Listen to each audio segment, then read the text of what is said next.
So hi, everybody, and thank you for joining our weekly episode of Music Industry Talks. For those of you who are new here, they're hosted by Syncopated Noize. We're a nonprofit organization that helps support musicians, and we've been having these weekly industry talks with musicians and other industry professionals to talk about what's been happening in the industry, their history, and their projects. The webinars are sponsored by themusicbusinessschool.com. And today I'm here with a very special guest, Grammy Award winning producer and engineer, Steve Pageot. Hi, Steve. How you doing? Good, how are you? Fine, thank you. Steve, tell us your story. You have a very interesting background of, how you kind of started playing the flute and how you, from a musician, you became a producer and how you made it in the industry. So tell us your story. Well, it all started when I was about like 3 years old. It was my dad and I, we're at home while my mom was at work. He used to babysit me. Mm-hmm. So instead of doing the regular babysitting, I had my little guitar, and every single day him and I used to practice, and that's how it all started. And practicing every single day from the moment, not from the moment I woke up, but Mm-hmm. my day started with my guitar in my hand and ended with my guitar in my hand. Music boot camp. Boot camp. Yep. Amazing. So your dad kind of started this, right? He started giving you very strict musical training, you and your brothers. That's it. Yeah, my brothers. So with my brothers, it started way after. Mm-hmm. When I turned 8 years old, that's when I started playing the recorder. Mm-hmm. And from elementary to high school, from my entire elementary years, I was playing the recorder. Mm-hmm. And then my brother Ricky came along. He was born when I was 7 years old. We're 7 years apart. Mm-hmm. And when he turned maybe 3 years old, that's when he started getting into the music. He used to sing also.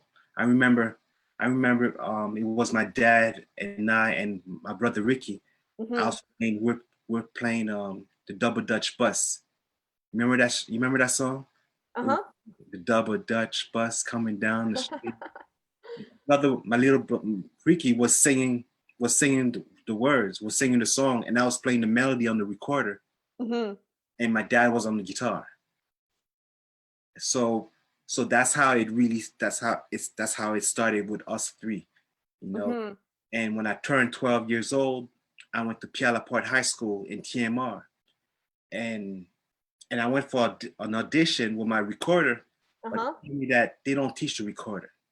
So they gave me a choice of instruments. There was a piano, guitar, violin, trumpet, and there was the flute, the concert flute.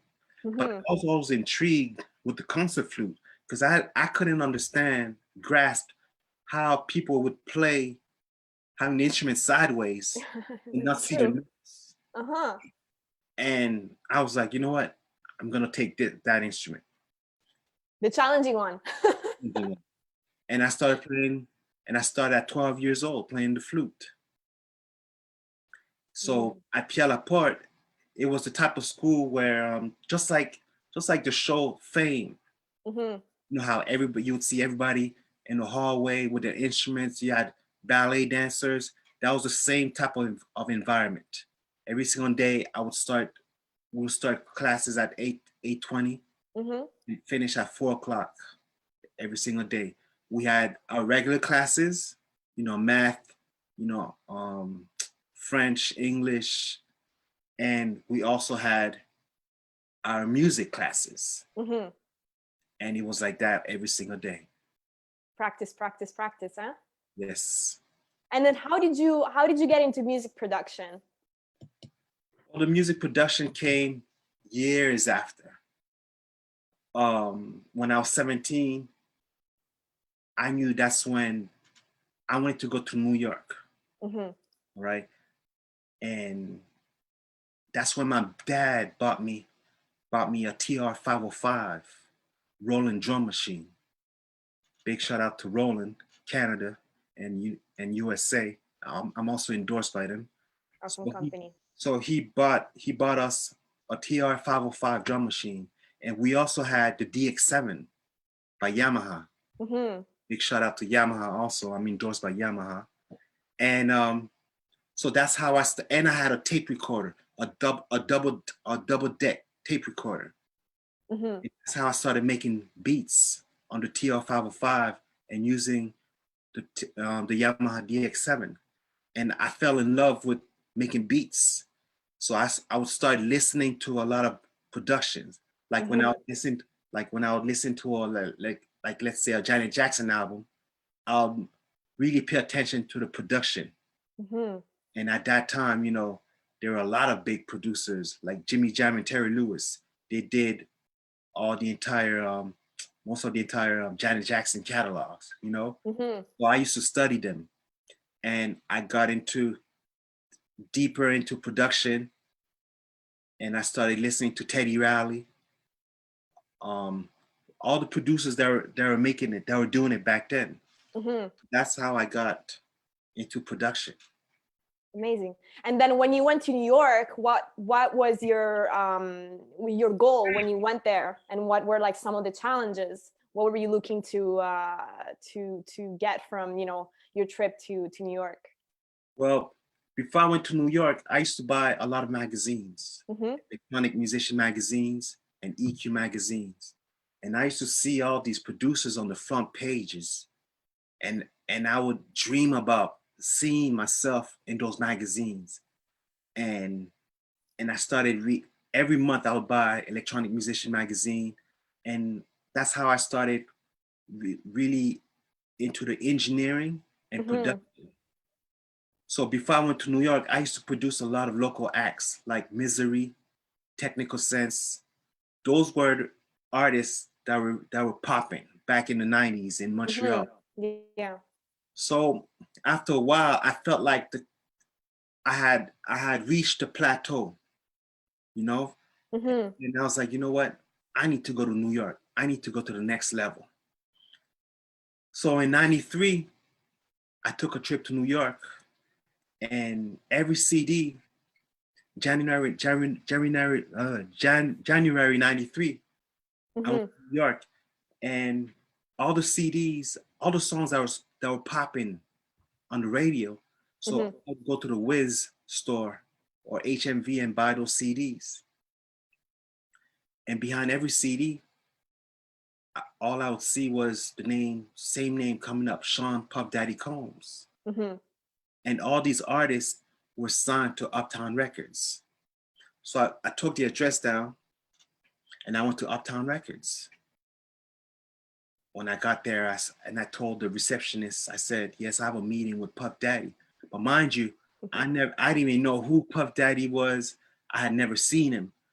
I'm thinking like he's in his 50s with a cigar, you know, those big executives, you know what I mean? So she looked at the list, the appointment list, and she was like, I don't see your name. I was like, can you please check again? Because I know I have a meeting. And then she checked again, and she You do have a meeting? No, I didn't. I didn't.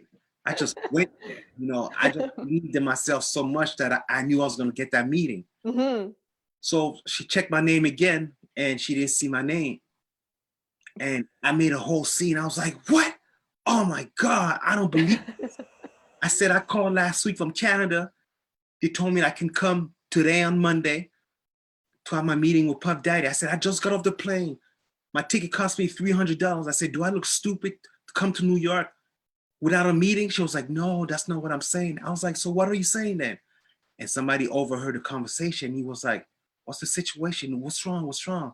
And I explained him the situation. I said, I had a meeting today at 1 o'clock, and now she's telling me she doesn't see my name. And he was like, calm down, calm down. Come back tomorrow, and I'll make sure you get a meeting with Puff Daddy. I said, thank you very much. The next day I came back for my meeting, official meeting. I waited like 4 hours in the lobby waiting for Puffy. What was going through your mind? I was like, I can't believe I'm in here. that's what was going through my mind. And then at 5 o'clock, somebody walked me into Puffy's office. So as I'm walking in, I see lavish office, you know, special little lights, the desk, everything was plush, and there was a remix I was playing of Mary J. Blige. The album had just came out with her album, the 411, and I was listening to the remix, and I felt special because I knew it wasn't out. You know what I mean? So after an hour, around 6 o'clock, this young dude walks in, and he was like, "How can I help you?" I said, "I have a meeting with Mr. Puff Daddy Combs," and then he was like, "Yeah, that's me." So that threw me off. I was like, because I'm waiting to see a big a dude in his 50s with a big belly. You know what I mean? Sure. So I gave him my cassette. All right, my TDK cassette. So he puts my music in, and then as soon as he presses play, his phone starts ringing. So he's on the phone talking. So I'm like trying to make eye contact. You understand what I'm saying? And then he stopped the music. He pressed fast forward. Then he gets back on the phone. Press start. He pressed stop, and then he tells me, "I can't buy your music." It was like a shock to me because I had made it into the building. You know what I mean? And I felt like I was losing my opportunity to break in. So that's I got my first taste in the music industry. And fast forward 5 years later, I went back to New York with $400 in a dream. And by the grace of God, I met one of Puffy's producers at a studio at Sony Studios the night Biggie died. You know, it was on March 9th. A few months later, I saw him again, and I met him at Puffy's studio. His name is Ron Lawrence. And then he signed me to his production company. And that's how I broke into the music industry. That was in January 98. Wow. That's how I got in the game. And you've been producing some, pretty big records ever since. Can you name some of the artists you've worked with? Yeah, my first joint was on Krayzie Bone's first solo album. The name of the album is called Thug Mentality 1999. And Snoop Dogg, Kurupt, and Layzie Bone were featured on the track. So how that came about, a friend of mine was working at Relativity, and he told me that Krayzie Bone was gonna be at the Hit Factory in the next few days. So I went to the Hit Factory. We went to the Hit Factory, and I started playing him some joints. And joints, for people that don't know, is tracks. You understand what I'm saying? So that's the music industry vocabulary, joints. So I started playing him my music, but he kept on going to the first track. And then after 15 minutes, he said, "All right, we'll call you." And Steve Lobel, he is Krayzie Bone's manager. He was back in then, but he still is his manager. So a few days later, on a Sunday, we get this call, and I see my boy talking on the phone with Steve Lobel. Yeah, all right, bet. So he hangs up the phone. He says, "Steve, that was Steve Lobel on the phone. He wants us to be in LA tomorrow." I was like, "Yo, man, Duke, stop playing. I'm not in the mood. Stop with the jokes." He was like, "Nah, Steve. Tomorrow morning at 6 o'clock, I'm gonna come and get you. We're going to Relativity." I was like, "Word?" He was like, "Yeah, real." So I go home, start packing, but I'm still not believing, because when it's something you've been working all your life, and then it finally happens, you're like, this is too good to be true. So the next morning, my boy comes and pick me up, and we go into Relativity. So we're at Relativity Records, and I'm like, I know this is a prank. Next thing you know, we're in the limo service, limo car. We're going to the airport. I'm like, I know it's gonna be. I know this is a prank. Next thing you know, I'm on the plane. I'm like, maybe this is true. You know what I mean? We land in LA. We go straight to the studio, Studio 56 in Santa Monica, on Santa Monica Boulevard. So I'm in the studio tracking the song. Then the next day, Krayzie Bone comes in. All right. He listens to the joint and then he leaves. So while he left, I put a flute part on the track. Then he comes back and he listens to the flute part. And that's how he made the hook called The War Is On. While I was hustling, while I was working in the studio, I'm trying to figure out how can I make some bigger moves. So I'm asking everybody, yo, is Krayzie Bone in town? People are like, yeah, he's in town. He's working with Mariah Carey, like 50 minutes away from here. So I tell Steve LaBelle, I said, Steve, you know, Snoop is in town. I'd love to have him on the track. He was like, all right, cool. The next day I come back to the studio and Steve LaBelle said, I got the address. I said, address for what? He said, we're going to see Snoop. I was like, word? He was like, yeah, let's hop in the car. So we driving, we go to the studio. And as I'm walking in, who I see playing Nintendo? Snoop. I'm like, oh my God, this is Snoop. All I could think of is the death row days, you know what I mean? So he ends his game, he finishes playing his game, and he walks up to us and he goes like, yo, what's up?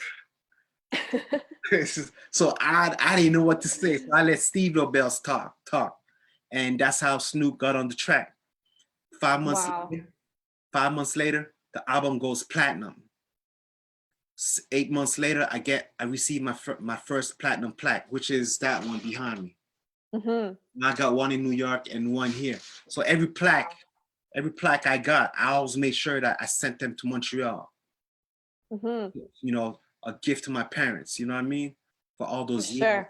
For all those years, you know, supporting my dream. Mm-hmm. So that was my first big hit. Amazing.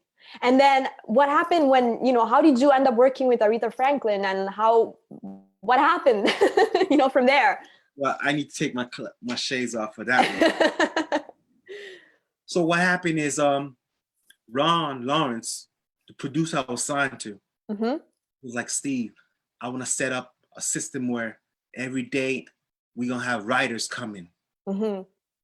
We're going to record those songs and then do placements, send those songs to the record labels. Mm-hmm. So per month, we're like producing like 50 songs, 50 demos.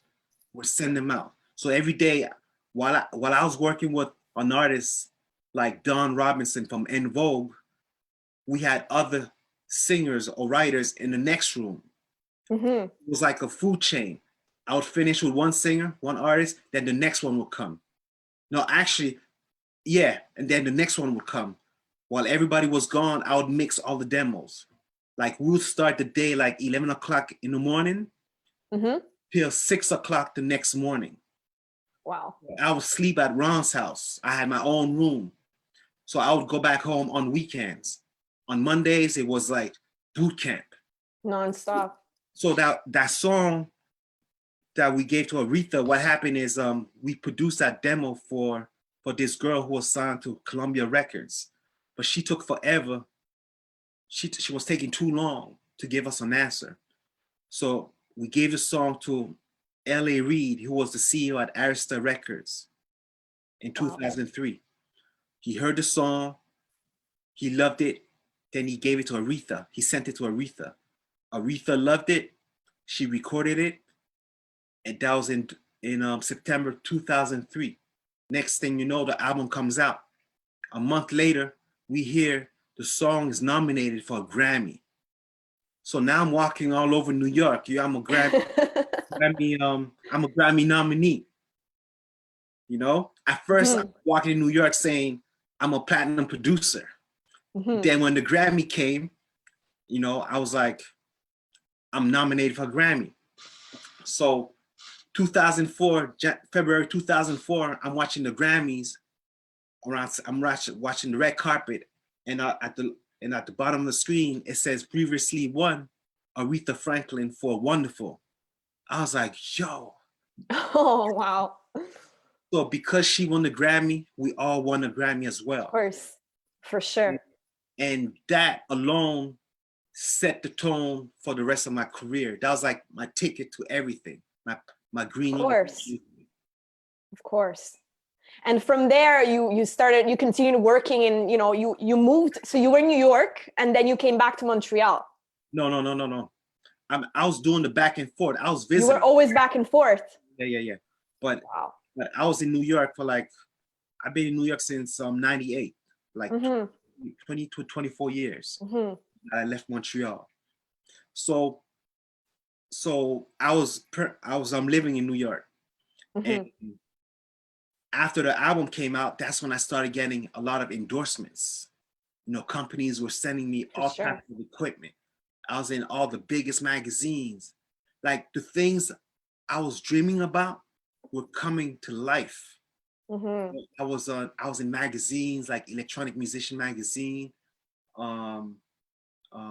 Mix Magazine, EQ Magazine, the Remix Magazine, like all the top music magazines. I was getting featured in. Amazing. Yeah, it was like I was like, wow, is this real? You know what I mean? Sometimes I had to pinch myself. I was in the city where everything was going on. Whoever you saw on TV, I would see them wherever I would go. For sure. And then you build a name from there. Yeah. And what are some of the things you learned, from all this that you can share with people that are listening? Somebody has a dream. How do you go about it? The main thing I learned is to never quit, to never give up. Your dream might take forever to happen, all right? But eventually it will happen. You just got to believe in the process. You got to believe in the journey, because it's a journey. It's not anything. It's not something that's going to happen overnight. If you think that it's going to happen overnight and you're going to become rich overnight, you're in the wrong business. Because as you know, the years that we spend perfecting our craft, that's us putting in the work, the time, Sure. and eventually it will come to life. But if you really believe in yourself, you just got to keep going, and you're going to get a lot of no's. A lot of people are going to doubt you, but you just know that you are truly what you say you're about. You understand what I'm saying? And like you mentioned, it just takes a lot of time, and you're not going to see the results right away. And I think what happens to a lot of people is they probably get tired and they quit right before they hit that finish line, because sometimes it just takes so long that you lose hope. And a lot of people get discouraged in the process because, like you said, there's a lot of no's. It's a lot of no's, and sometimes you might feel like it's not going to happen, but you just got to keep putting in those hours and keep going out and keep talking about it. You understand what I'm saying? Because if you want things to come into existence, you got to put it out in the universe. And I'm a firm believer about whatever comes out of your mouth will happen to you. If you speak negatively, you're going to attract negative things. If you speak positive things are going to happen. And what I used to do also, I would write down everything I wanted to accomplish. And when you have those things written, you got no choice but to work towards. Yeah, visualize them. Visualize them. And how do you stay motivated? How do you structure your day as a producer? For anyone who's watching, how do you always stay ahead of the game? Because the industry is always changing, and there's always like right now, for instance, there's just so much going on. You have to always adapt and stay ahead of the game and continue getting clients and business. So what do you do to stay organized? Well, you got to look at it as a job, as your 9 to 5. You got to be consistent at it. You understand what I'm saying? It's like before you go to sleep, you got to plan out your next day. You got to know, all right, when I wake up tomorrow morning, I'm going to spend 2 hours on branding, another hours on my email, another hour returning phone calls or emails, and the rest of the day, I'm going to spend it on my music. You understand what I'm saying? And it's also good to have a home studio. That way you don't have to rely on people for you to work. That's the first thing you got to do. And what would you say are like the top 3 skills that, you know, anyone who wants to make it in the industry needs to have, as well as the top 3 mistakes, I guess, that people make when they're, you know, the reason why they're not getting where they want to be in their career? The 3 skills is being good at what you do, willing to learn, because you could be great, but there's always something that you won't know. And put your ego to the side. If you have those 3 things, you're gonna be set to go. And the 3 common mistakes, the big one is people not following up. Like if you meet somebody tonight, if you go to an industry party and somebody gives you your card, you got to make sure that you hit him back the next day or 2 days later. If you don't, you might lose a chance of him putting you onto a project. And when you meet people also, you got to make sure that you speak something that's going to make them remember who you are. Like let's say he has a red sweater on. Just make sure that you say, "Oh, I love your sweater. Where did you get that?" You understand what I'm saying? Just something aside to what you really want to talk about. So the next day when you send him your email, you're like, I'm so and so. I'm that kid who gave you a compliment about your red sweater. Good point. So they remember about you. Yeah, and then you go into what you really want to talk about. Is it possible for us to meet up? I'd like, to have a meeting with you. Like material, that I'm pretty sure that you'll love to hear. Network, follow-ups are the 2 things that are very important. And the third thing is not to do things behind people's back. Like don't step on people's toes. The industry is very small. It's huge, but it's very small. You say something bad about somebody, guess what? Within the next 5 minutes, the industry will know about it, because there's somebody who knows somebody who knows somebody. You understand what I'm saying? And if somebody, and let's say you and I go out to an industry party, all right? And you introduce me to somebody big that who's part of your contacts. Don't go behind. I will never go behind your back and be like, "Yo, I'm that producer that Alessia introduced you to. Can I get a meeting?" That's a no-no. You don't do things like that. You know why? Because he doesn't know you from a can of paint. He's gonna call you back and be like, "That dude that you introduced me to, he just called me up and I felt like it was like out of line." You understand what I'm saying? So I was respectful to put you in a position. Yeah, absolutely. And I think that happens a lot. I mean, I've seen that a lot. Yeah, there are a lot of unwritten rules in this industry that you just gotta know. No one's gonna teach you those unwritten rules. You just gotta know them.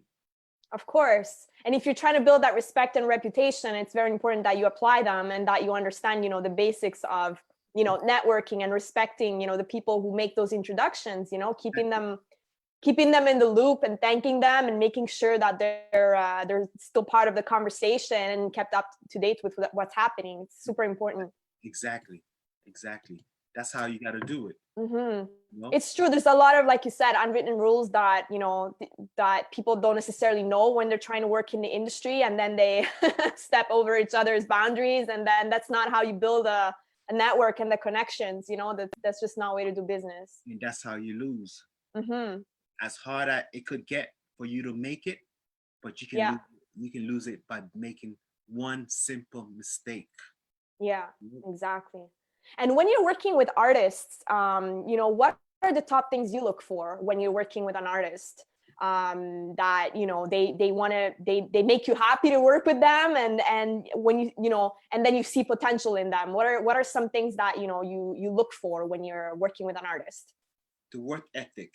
The work ethic, yeah. You know, I need to know that you're hungrier than I am. Mm-hmm. Because I can't want it more than you want it for yourself. Mm-hmm. You know what I mean? If I'm gonna be sleeping till 5, if I'm gonna be up till 5 o'clock in the morning, I need to know that you're up till 8 o'clock in the morning.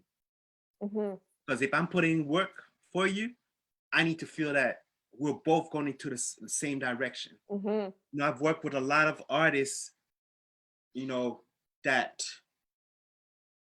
to them it's just a dream. They don't understand that there's a lot of work that you need to put, and it can take 10 years. They say usually, well, before we had social media, it would take at least 8 to 10 years before people could recognize you on your come up. You understand what I'm saying? So you got to put in that work. If I feel like I'm doing everything and I'm not getting anything in return, I just won't feel like working with you anymore. You know, that's one part of the equation. Then the other thing is that natural talent. As soon as you start singing, I need to feel goosebumps. If I don't feel those goosebumps, you know, I'm not gonna want to work. I'm not gonna want to work with you. Because, and yeah. No, go ahead. No, I was gonna ask you, like, what percentage of talent versus attitude and business sense is important in an artist for you?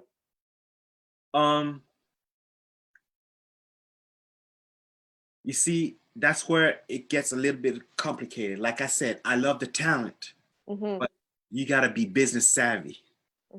You gotta be about your business.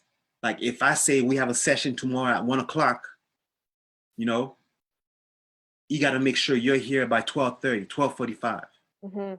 Because I know we're about to work. It's like if your boss, if you work in a 9 to 5 and you go and you know you have a schedule, you know, your boss shouldn't have to call you the night before, oh, remember tomorrow, you know, you got to come to work.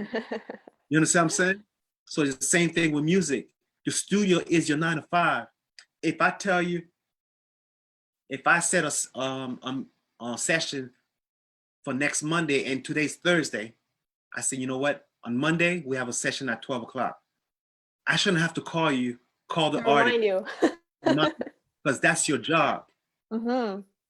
I think that's a lot of common mistake that artists make, you know, thinking that the professional you're going to be working with, whether it's a producer or a promoter or any other industry professional, is that like they're going to be holding your hand. Like, you know, remember you have to do this or you have to do that. It's like, no, that's your job. That's something that you need to do to you know, keep working on your craft. It's just as important as practicing your instrument, being on top of things. It's like when I went to New York. In New York, people don't babysit you. Either you have it or you don't. You understand what I'm saying? So when I work with people, I expect the same thing. Anything less than 100%, I don't want to be part of. Because I went into the game where everything was top notch. There was so much competition in New York. Like you had to really prove yourself. It wasn't like all about numbers, about how many IG followers you got, or how many likes you get on a picture. You know, these things got these artists twisted. You think the more likes you have, it shows how much talent you have. No, it doesn't. You know what I mean? So artists has to be serious about their business, about their craft, and show respect to the art form.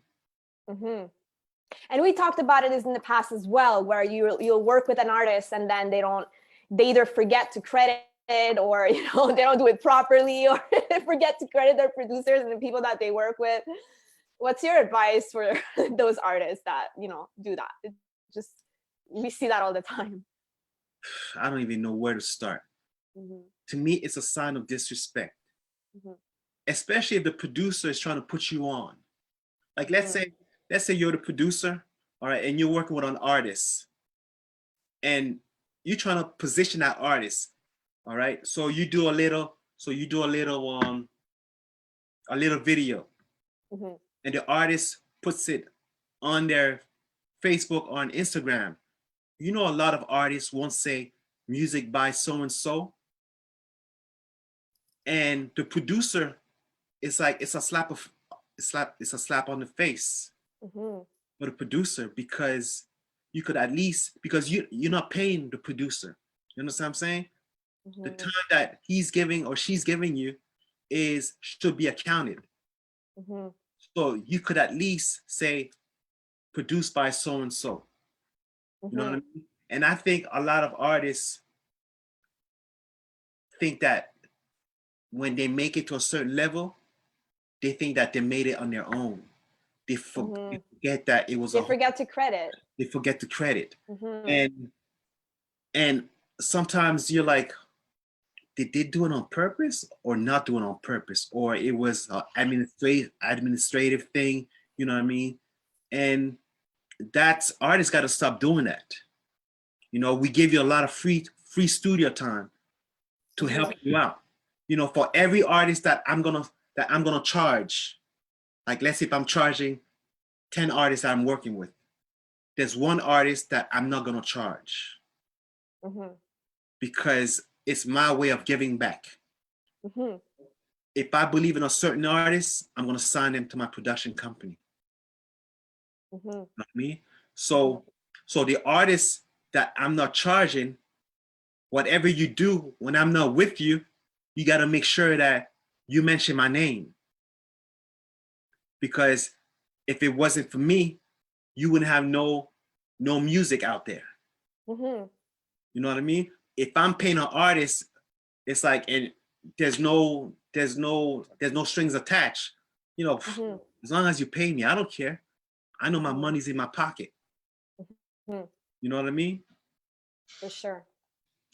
Steve, we have a question. Danny wants to know which plugins would you recommend that have really impressed you? Can you share a bit of what's your A-game arsenal? All right. The plugin I really love using when I'm mixing is by Lexicon. The PCM Total Bundle. Like, it takes your mixes to the next level. You know what I mean? It's like, you don't even have to do much. Like, you don't even have to play with the settings, and whatever you put, it's like the icing on the cake. When it comes to the VSTs, the other types of plugin, I love using Arturia. Arturia does phenomenal sounds, like all the old school keyboards, like DX7, the Moog. They're the best at those plugins. And big shout out to Arturia and Lexicon as well. I'm endorsed by them. By all of them. By all of them. You know what I mean? So those are my, and also Omnisphere. Oh, I love Omnisphere. And Omnisphere by Spectrasonics. RMX also with the drums. Those are the few go-to plugins that I love using. Thank you for sharing that. Wendell wants to know, what is the best software for strings? Tough questions. I think Omnisphere has some cool ones. Yeah, IK Multimedia has some good ones. There's so many out there. You understand what I'm saying? There's so many plugins for strings out there. By the way, big shout out to Wendell Haynes. He's like the Quincy Jones of music for TV and film. he took me under his wing in 1999. And that's how I got into the TV and film world. You know, besides producing records for all the big record labels, if you check my filmography on IMDb, I got like 26 shows and plus that I have my music on. Like at least thousand of music of placements that I've been able to place since 2005. And making and producing tracks and making music for TV is two different worlds. Like working, like when you working with an agency or client, if they call you, like let's say Wendell calls me early in the morning at 9 o'clock, Steve, I got this TV spot I'm working on. I won't have 2 weeks to get it done. Within an hour, I have to call him back and be like, yo, Wendell, check what I have. It's a fast-paced industry. And he's the one who taught me how to make music for TV. You know what I mean? So he's somebody that everybody needs to know. So he's the one who just asked the question about the string plugins. Very cool. Awesome. And what projects are you currently working on? You're always busy. You're always cooking something. What have you been working on lately? I signed a deal with Sounds. It's a new platform from Native Instruments. What I do, I create loops. And if you go to sounds.com, you type in my name, you'll see a batch of sounds that I have. So I got musicians that come in and we create riffs, loops, you understand, loops. And then I'll send them to Sounds, and so that beat makers from all over the world can download and create and add those loops onto their beats. Very cool. Right now I'm working on modern vocals batch, which it's about to come out in the next few weeks. Awesome. That's what I've been working on. Sending out songs to Atlantic Records, you know, still working with Randall Haynes on all his big TV projects. I'm also working with my new artist called Valerie. You know, she's amazing. She lives in LA. She's originally from Montreal, but she lives in LA. She's studying. She's here. She's actually in Montreal also right now, with her family, and she's amazing. You know what I mean? That's who I've been working with. And my other artist called Radical. He's a rapper singer, and those are the two projects that I'm really working on. And I'm also doing some production with my dad. You know, trying to put my dad in position. You know what I mean? Tell us about your brothers and your dad. I mean, they all have some pretty big projects as well. Yeah. It's like when I see my brothers, I feel like I haven't accomplished anything. You know what I mean? Come on. I thought I set the bar high, but after what they've been doing, I'm like, damn, I guess the bar wasn't high enough. Well, my brother Ricky, all right, I used to take him every Friday. We used to take piano lessons in Westmount. And you know what's so crazy? Before our piano lessons, Justin Trudeau used to come out of his lessons and we'd speak for like 10 minutes. All right. But on weekends, him and I used to talk on the phone. He's telling me about his dreams of becoming a politician. And I used to tell him my dreams about becoming a music producer. So every Friday I would take my brother Ricky to his piano lessons. So fast forward 20 years later, you know, he starts touring with Madonna. Like his first big tour was with Corneille. And then he started touring with the Cirque du Soleil. And then after Cirque du Soleil, he moved to LA. And he got a special phone call by Kevin Antunes, a big music director for Britney Spears, NSYNC, you know, all the pop artists. So he got one day on April 1st, he got that phone call from Kevin. Then he said, then he asked Ricky, Madonna's going on tour. How would you like to go on tour with her? My brother said, sure. But And he said, all right, we're gonna call you back in 15 minutes. Within 15 minutes, Kevin calls him back and said, you got the tour. And my brother Wow. been touring with Madonna. And the reason why it was hit between him and another keyboard player, the reason why he got the tour is because he also played accordion, the accordion. Ah, And you mhm. know, crazy, my brother said, man, I never wanted to tell anyone. I don't like telling people that I play the accordion, not to mess up my street cred. You know what I mean? But Madonna Amazing. loves the accordion a lot. So that's why she chose Ricky. So Ricky just finished his 4th world tour. Wow. So he did all the last 4 world major tours. It was my brother as keyboard player with Kevin Antunes also. There were like 4 musicians. And she became like a sister that we never had. You understand what I'm saying? When my mom Mhm. passed away, she sent out flowers to us to the house every year. She sends flowers to my brother. You know, it's like, yeah. And my youngest brother, Anthony Pageot, he's been touring the world also. Mhm. He played on Jay Leno with my brother Ricky and Talib Kweli. He's been touring with Anomaly for the last 2 years. And it's just nice to see your younger brothers doing big things and they're For not out in sure. the streets, you know, doing negative stuff. You know what I mean? They're Mhm. role models, you know, And and your father is also still playing. oh yeah. My dad is still active. Like last week we're in the studio working on a track together. He's a bass player. He's been playing for so many years. You know, it's nice to see when I see my dad all day long with his instrument, you know, it lets me know that music has no age. Mhm. You can't say you're gonna retire because it becomes part of your life. You understand what I'm saying? For It's sure. encouraging to see my dad at his age He's still still, practice, still still practice, practicing and playing. and still playing. Amazing. He Yeah, played at the was it the jazz festival recently, the last year? yeah. Last year he played at the Wow. jazz festival with the group called Amazing. Ambatonel. Very cool. You And guys my, remind me, you remind me of the Jackson family. you know what's so crazy about the Jackson family? When I first started with my dad, he was trying to create the Jackson 5, but the only problem, I was the only Jackson.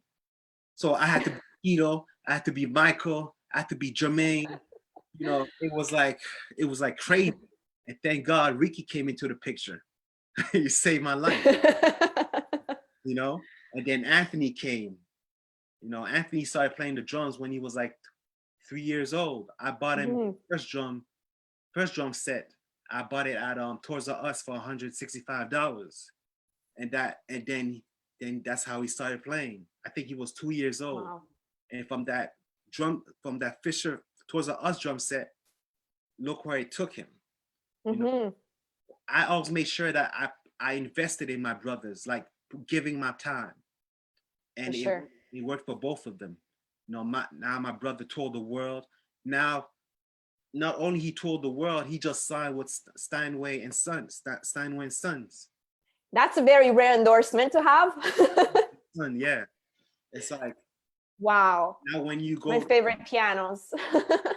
it's a dream come true.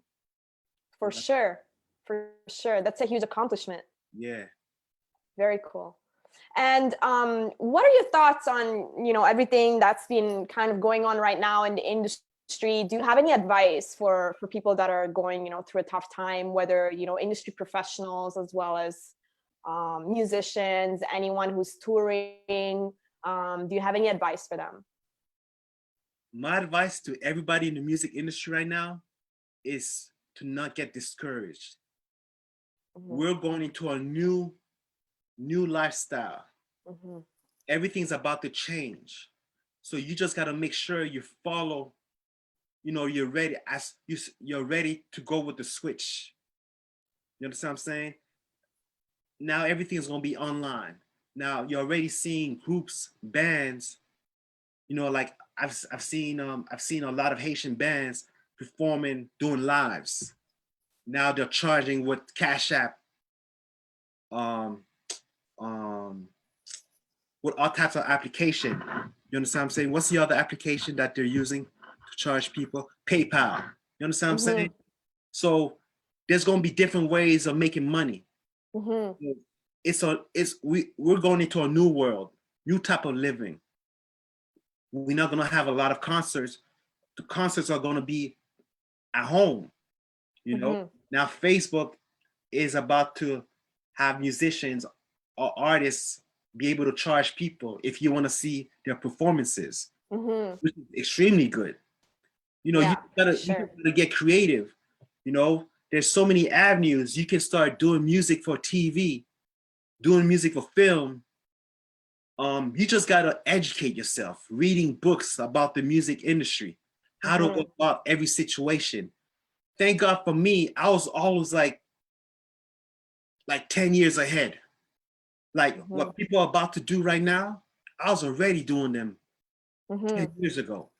Doing music for TV, you know, teaching music business and producing records, you know, just building a whole network. You know, so the switch that we're about to have, it's like, it's perfect for me. You understand what I'm saying? You're prepared. Yeah. It's like you all gotta prepare yourself. You don't want to start preparing yourself when it's time to get prepared. You want to prepare yourself before it's even time to get prepared. So if they say jump, you say how high, because you're ready to jump. You know what I mean? So you just gotta be a visionary, not get discouraged. I know it's easier said than done, but if you stay at home and you're talking bad about the situation, the more bad you talk about the situation, harder it's going to be for you to come out on top. You just gotta see that it's gonna be positive. You know, thank God for me, I got a great team. People in New York, people in Montreal, in LA that I can do business with. You just gotta expand your network. You know, the way you used to do things, you're gonna have to change that around. It's gonna be a new way of thinking. Networking more online, you know, spending more time. Yeah, that's a good point. I think just because people can't meet and get together, it doesn't mean that you shouldn't be booking meetings and continuing to expand your network. That's, I find, a common mistake. It's actually easier to get a hold of people right now. They'll be much more open to having, you know, a call or a conversation. I find they've been even more open lately to starting a conversation. And you know what? To add on to what you just said, your social media pages gotta look like money. You know, whatever content you're putting out has to reflect who you want to be or where you're trying to go in your career. Yeah. You know, so if you're putting out a song on Facebook or SoundCloud or Instagram, just make sure that it's top-notch material, because right now everybody's gonna be competing with everybody. Yeah.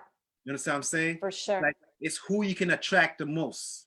And don't worry about the numbers. Like, let's say if you put out content and you only get maybe 20 likes, don't worry about it. Still keep putting content out. I think people use social media in a lot of, you know, not the most useful ways a lot of times, you know, posting all kinds of stupid stuff or, you know, and sometimes those posts get even more views and clicks than, you know, music posts. But, you know, it's so important for an artist to learn how to actually use their social media pages and for business purposes as well, you know? Yeah. Because whoever's serious will know that you're about your business. Don't fall into, like, this is a word for the people out there, for all the artists. Don't fall into the negative stuff. Like, you got to do something like dress half naked to attract people, like for the female artists. You understand what I'm saying? Yeah. Be authentic. People will know if you're good people will recognize your talent. You don't have to follow what everybody's doing. Be unique. This is the time to be unique. To come out of this whole pandemic, like, come out on top, be unique, show people that that you're good about your craft. For sure. Steve, that's really awesome advice. And thank you so much for sharing your story and your experience with artists and everyone who's been listening. Thanks for having me. Really appreciate it. And thanks to everybody who's been watching. Thanks to the musicbusinessschool.com for sponsoring the event. Yeah, and also my classes are starting on June 1st. I'm going to be teaching my classes. I'm going to have like 32 courses that you can download. I'm also going to be having one-on-one private coaching. You know, everything Awesome. from the music school, the musicbusinessschool.com. You know, you can pre-register today and start on time June 1st. And with the Music Business School, we're also doing the Beat Makers Fest, which is taking place on September 12th. This is going to be it's going to be a virtual event, right? Event. A digital, yeah. And I'm the spokesperson. Amazing. It'll be virtual. We're taking it to the next level. Any producer around the world can sign up. Send us your joints, your hottest smokes, heat, so you can participate. It's like with the new digital era, it's open season for everybody. There's no excuses, you know. There's no excuses right now. Amazing. And they can find the information for the Beatmakers Fest on the musicbusinessschool.com website also, right? Yeah, or they can go directly to beatmakersfest.com. Beatmakers Fest. Perfect. Great. Thank you so much. And everyone who's listening, check out the website and look into this event if you're interested.